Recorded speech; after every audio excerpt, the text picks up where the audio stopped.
ఎందుకంటే ఆయన విపరీతమైన ఇష్టం. ఆయన పోకముందు కూడా 4 రోజుల ముందు కూడా నాకు కీమా కావాలి, బాగా బాగా వేయించి ఉండాలి, సరే.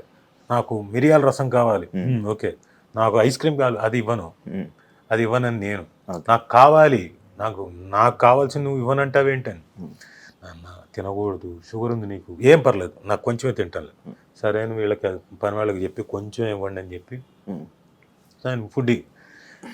ఆయన పోయిన తర్వాత ఏమనిపించిందంటే అప్పుడు చెప్పేవాడు, ఒరే అంతా కష్టపడి చేసేది చివరాఖరికి వచ్చి రుచికరమైన ఫుడ్ తినడానికి, అది ఎంజాయ్ చేయడానికి నీ లైఫ్ నువ్వు పరిగెడుతున్నావు. ఆల్రెడీ పొద్దుటి నుంచి సాయంత్రం వరకు నువ్వు పరిగెడతావు. రాత్రి వరకు నీ ప్రొఫెషన్లో పొద్దున వెళ్తే రాత్రి అవుతుందో మరుసటి రోజు అవుతుందో తెలియదు. అయితే ఈ మధ్యలో మాత్రం నువ్వు తింటావు చూడు, అది కొంచెం ఎంజాయ్ చేసి తినడం నేర్చుకోరా, అవి మన రుచులురా.